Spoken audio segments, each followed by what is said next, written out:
नमस्कार दोस्तों, मेरा नाम है प्रवीण और आप देख रहे हैं पाविका फ्लेट से इस चैनल को एक बार फिर से। तो आज मैं लेकर आपके लिए बहुत important topic again from the strength of material 2। जैसे कि आप देख रहे हैं कि हमारे न्यूमेरिकल्स चल रहे हैं based on pressure vessel chapter, वो भी स्पेशली थिन वेसल से।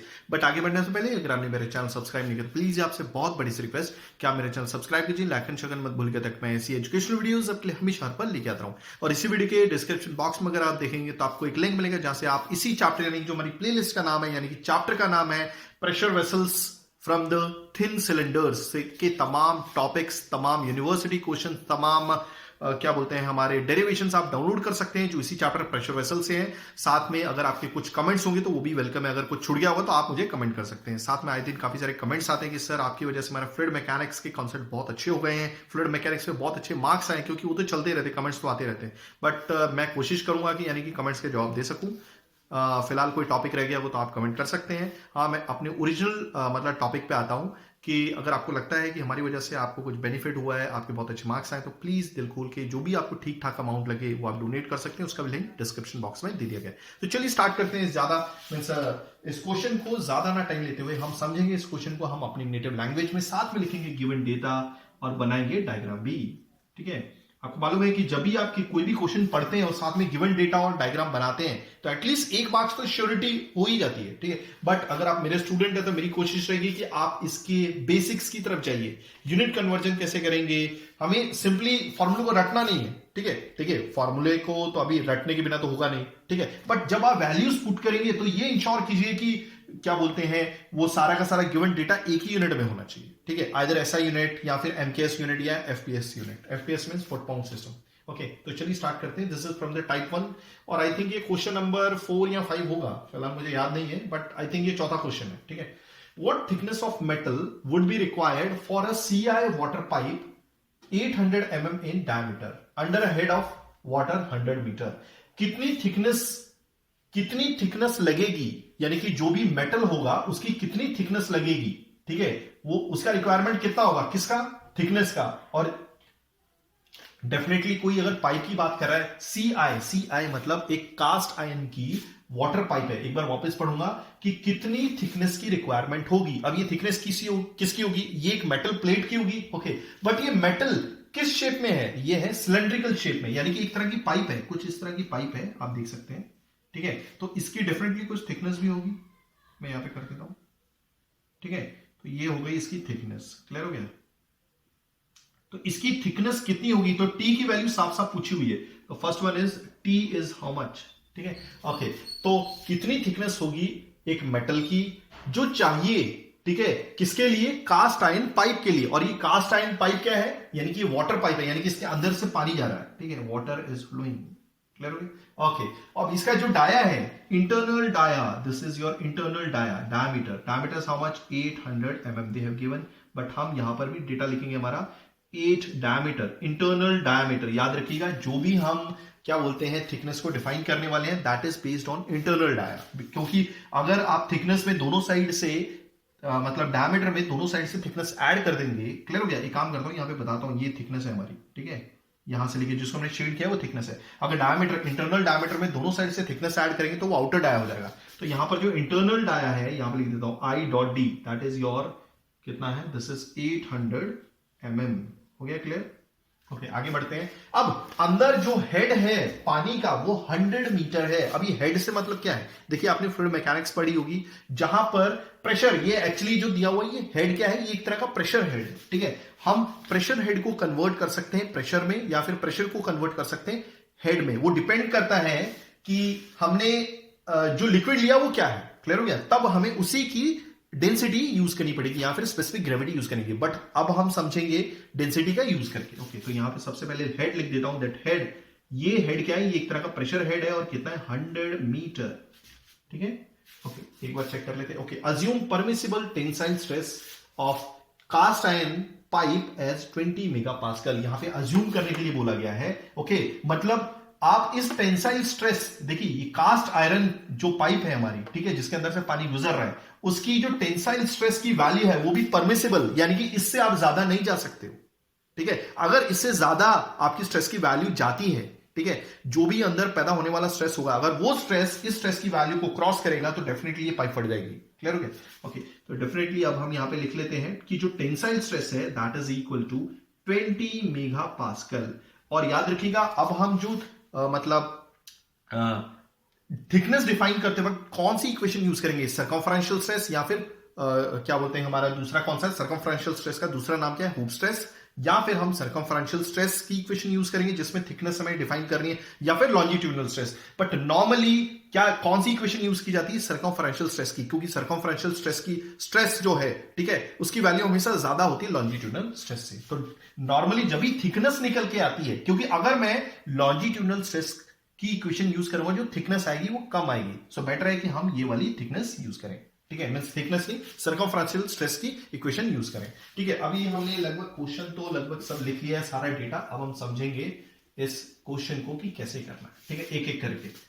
सबसे पहले आप जब भी, मेरी यही कोशिश है कि जब भी हम स्ट्रेंथ ऑफ मेटल के क्वेश्चंस कर रहे होते हैं, ठीक है, तो उसमें जो हम कंपोनेंट्स डिफाइन करते हैं या कंपोनेंट्स डिजाइन करते हैं वो ज्यादातर छोटे होते हैं। लाइक लेंथ mm में होनी चाहिए, डायमीटर mm में होना चाहिए, हेड mm में होना चाहिए, देन योर विड्थ mm में होनी चाहिए, ब्रेड्थ mm में होनी चाहिए, एरिया mm स्क्वायर में होना चाहिए, वॉल्यूम mm क्यूब में होना चाहिए। ठीक है, ये मेरी अंडरस्टैंडिंग है, बट मैं अंडरस्टैंडिंग की बात नहीं कर रहा। नॉर्मली आप कहीं पर भी देखोगे अगर स्ट्रेंथ ऑफ मेटल की बुक उठा के, तो ज्यादातर इसी यूनिट में आपको मिलेगा, मतलब mm cube, mm square, then क्या बोलते हैं हमारा डायमीटर है तो mm है, स्ट्रेस अगर निकालना है तो न्यूटन पर mm स्क्वायर में है, pressure Newton per mm square में है। ठीक है, तो आई होप आपको चीजें समझ में आ गई होंगी, मेरा क्या कहने का मतलब है। तो अब हम कन्वर्ट कर लेंगे डेटा को। बट अगर फ्लूइड मैकेनिक्स के क्वेश्चन कर रहे हैं तो सारा का सारा डेटा ऐसा यूनिट में होना चाहिए, यानी कि लाइक लेंथ है तो मीटर में, वेलोसिटी मीटर पर सेकंड में, फ्लो रेट मीटर क्यूब पर सेकंड में, तो ऐसा होना चाहिए। ठीक है, लाइक प्रेशर है तो newton per metre square. But in case of strength of material आपका सारा data mm square, newton per mm square में होना चाहिए। ठीक है, चलिए, तो सबसे पहले हमें क्या चाहिए, हमें चाहिए थिकनेस। अब आपको मालूम है कि हम ये दो इक्वेशन से पता लगा सकते हैं। एक हो गई हमारी लॉन्जिट्यूडनल स्ट्रेस, एक हो गई हमारी क्या बोलते हैं सर्कमफरेंशियल स्ट्रेस, जिसका दूसरा नाम क्या है, hoop stress. Let me check everything is working fine. या ठीक है, तो सबसे पहले हम क्या लिखेंगे, देखिए सिग्मा, सिग्मा एक सिंबल है स्ट्रेस का। ओके, ये कौन सा है, मैं सर्कमफरेंशियल स्ट्रेस का फॉर्मूला लिख रहा हूं, PD/2T। याद रखिएगा हम क्यों डिफाइन करें, क्योंकि इससे निकलने वाली जो थिकनेस होगी उसकी वैल्यू ज्यादा होगी। ठीक है, चलिए, तो मैं ये यूज करूंगा, and this is what sigma c, यहां पे लिख देता हूं, दैट सिग्मा सी। ओके, जब भी कोई भी थिकनेस डिफाइन करनी होगी तो हम ऑलवेज किसको प्रेफर करेंगे, सर्कमफरेंशियल स्ट्रेस या फिर हूप स्ट्रेस को। ठीक है, ओके, तो sigma C is equal to, that is your, मैं यहां पे लिख देता हूं, this is circumferential stress, circumferential stress. Clear हो गया? ओके, सो P क्या है हमारा, internal pressure, D internal diameter, T thickness है। ओके, तो अगर हमें थिकनेस चाहिए तो सबसे पहले मैं फॉर्मूला तो अच्छे से लिख लूं, this is P/D/2 sigma C। ठीक है, ये सर्कमफरेंशियल स्ट्रेस है। क्या हमें प्रेशर मालूम है, प्रेशर इनडायरेक्टली दिया हुआ है हेड के तौर पे, तो हम हेड को प्रेशर में कन्वर्ट करेंगे। डायमीटर दिया हुआ है, डायमीटर दिया हुआ है, कोई प्रॉब्लम नहीं है। सिग्मा सी की वैल्यू दी हुई है, परमिसिबल टेंसाइल स्ट्रेस की वैल्यू दी है कास्ट आयरन के लिए। ठीक है, लगभग सारी वैल्यूज दी हुई है, सो नो प्रॉब्लम। ओके, सबसे पहले हम प्रेशर देखेंगे, प्रेशर, इंटरनल प्रेशर। सी, अभी हमें ये दिया हुआ है प्रेशर हेड, अब हम प्रेशर हेड से क्या निकालेंगे, क्या प्रेशर। ओके, ठीक है, सो P इक्वल टू, आपको मालूम है ये फॉर्मूला नॉर्मली आपने फ्लूइड स्टैटिक्स में देखा होगा। ओके, सो प्रेशर इज रो, क्या रो, क्या डेंसिटी है। ओके, डेंसिटी किसकी, पानी की, क्योंकि बताएगी कि पानी है, इसके अंदर पानी है। Okay, so density is 1000। Okay, G क्या है, acceleration due to gravity 9.81। H क्या है हमारा, मीटर में। Okay, so will write here. Okay, so अब मैं इसकी यूनिट भी लिख लेता हूं। सबसे पहले मैं एक काम करता हूं, इसको मैं मल्टीप्लाई कर लेता हूं। So it is coming out to be 981,000। Okay, unit देख लीजिए, देखिए ये 1000 की यूनिट क्या थी, केजी पर मीटर क्यूब, मल्टीप्लाई में 9.81 की मीटर पर सेकेंड स्क्वायर। 100 की क्या थी, दिया हुआ है हाइट। हेड क्या होता है, प्रेशर हेड एक तरह का वर्टिकल हाइट होता है। ठीक है, सो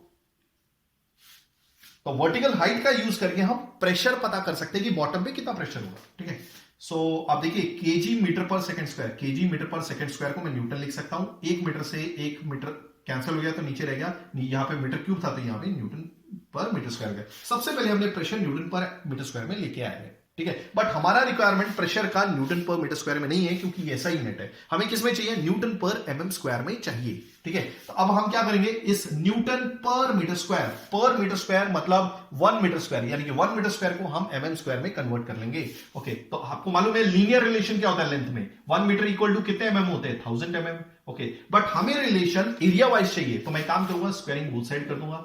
अगर आपको रिलेशन याद नहीं है तो ये स्क्वायर 1 पे भी जाएगा, तो 1 स्क्वायर 1 मींस 1 के ऊपर स्क्वायर 1 ही आएगा, ये स्क्वायर मीटर के ऊपर जाएगा तो मीटर स्क्वायर हो जाएगा। ओके, अब ये स्क्वायर 1000 पे जाएगा तो कितने जीरो आ जाएंगे, 6 जीरो, 1 2 3 4 5 6, और ये स्क्वायर एमएम पे जाएगा तो that will be MM square. तो यानी कि 1 मीटर स्क्वायर की जगह हम इतने एमएम स्क्वायर लिख सकते हैं। तो दैट मींस अगर मैं और अच्छे से लिखूंगा 981000 न्यूटन 1 मीटर स्क्वायर, इसका मतलब क्या होता है, पर मीटर स्क्वायर, पर मींस 1। ओके, 1 मीटर स्क्वायर, तो 1 मीटर स्क्वायर मींस कितने जीरो है, 10⁶ जीरो है ना। ये तो काम करता हूं, 1 2 3 4 5 6, ओके, और ये आ गया एमएम स्क्वायर। तो आप अगर इसको दोनों को कैलकुलेटर से डिवाइड कर देंगे तो this is coming out to be 0.981 newton per mm square. हो गया, तो यहां पे लिख लेता हूं that pressure is equal to 0.981 newton per mm square. हो गया ये क्लियर, लेट मी चेक, या ठीक है, आई होप आपको चीजें क्लियर हो गई होंगी। तो फिलहाल मैं इसको मिटा देता हूं। अब हमारा डेटा देखो, यही था, इसमें मेन जो प्रॉब्लम था ना वो यही सॉल्व करना था, बाकी इसमें इतना ज्यादा कुछ है नहीं है। ठीक है, क्योंकि अभी तक आप जो भी क्वेश्चंस देख रहे थे that was based on cylindrical shell, तो ये भी एक तरह का सिलेंड्रिकल शेल ही है, अंदर प्रेशर मेंटेन्ड है। ठीक है, अब हमें ये देखना है कि ये जो सिग्मा है, ठीक है, यानी कि हमारा कौन सा है, सर्कमफरेंशियल स्ट्रेस, ये 20 मेगा पास्कल है। Sigma is equal to 20 mega pascal.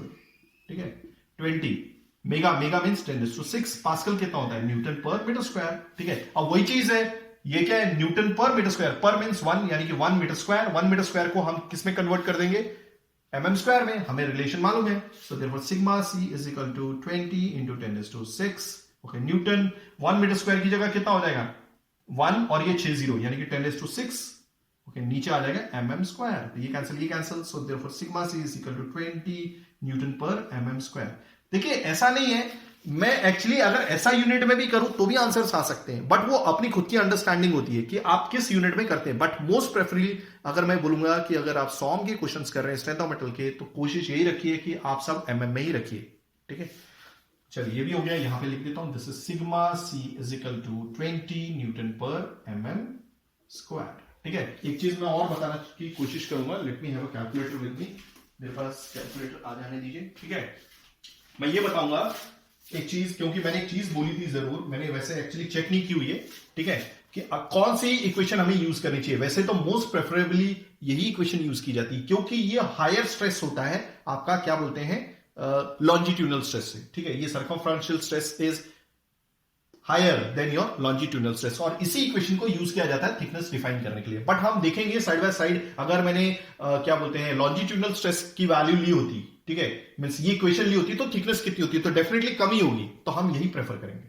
ठीक है, ओके, चलो अब वैल्यूज तो आ गई, तो सिंपली हम पुट कर देंगे। So this is internal pressure is how much, internal pressure लिखा हुआ है 0.981 multiply by internal diameter, internal diameter already MM में है, तो कोई प्रॉब्लम नहीं है, डिवाइड बाय 2 सिग्मा सी कितना है 20। Okay, so if you solve this thickness will come, कितनी आ रही है, दिस इज 19.62। ओके, यूनिट देख लेते हैं, जैसे जैसे आपने फॉर्मूला में नंबर पुट किए हैं, ठीक है, पी की जगह वैल्यू लिखिए, उसकी यूनिट पुट करके देख लीजिए। ओके, पी कितना था, Newton per mm square. Okay, multiply by D कितना था, यहां पे दिया हुआ एमएम में है। ओके, सो ओके, टू की तो वैल्यू यानी यूनिट नहीं होती, क्योंकि नंबर है एक सिग्मा सी क्या है, उसकी यूनिट है न्यूटन पर एमएम स्क्वायर पलट के ऊपर आ जाएगा, यहां पे लिख देते हो, जगह नहीं है इस साइड।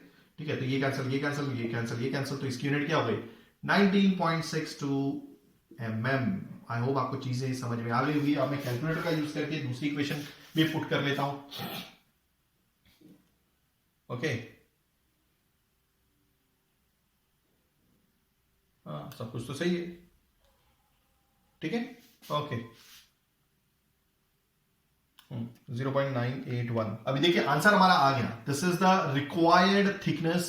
ओके, ताकि ये इतनी क्या बोलते हैं, जो पैदा होने वाली स्ट्रेस की वैल्यू को, ठीक है, क्या बोल सकते हैं, मतलब ये इतनी थिकनेस होगी रिक्वायर्ड, क्लियर हो गया, ताकि उस टाइम पर पैदा होने वाले जो स्ट्रेस होगा वो इसके बराबर होगा। क्लियर हो गया। बट अगर स्ट्रेस की वैल्यू जो पैदा हो रही है वो क्रॉस हो गई इस लिमिट से, तो ये फट जाएगा, मतलब ये ब्रेक हो जाएगी। क्लियर हो गया। ओके, और वो भी ब्रेक होगी दो पार्ट में, अपर वाला पार्ट और ये नीचे वाला पार्ट। ठीक है, सो अभी मैं एक बार चेक कर लेता हूं। 9.81 multiply by 800 divide by 4 into 20, यार डेफिनेटली थिकनेस तो आधी हो जाएगी ये। अगर मैं वही लॉन्जिट्यूडनल स्ट्रेस की वैल्यू यूज करता हूं, सपोज लॉन्जिट्यूडनल स्ट्रेस, तो ये हो जाएगा PD बाय 4T, तो जो थिकनेस होगी वो लगभग इसके हाफ हो जाएगी, 9.81। ठीक है, आई होप आपको चीजें समझ में आ रही होंगी। क्लियर हो गया। सही है। एक और चीज मैं यहां पे बता देता हूं कि एक और चीज मैं यहां पे आपको ऑपोजिट सोचने पे मजबूर करूंगा। डायमीटर कहता है 800, ओके, डिवाइड बाय 2, ओके,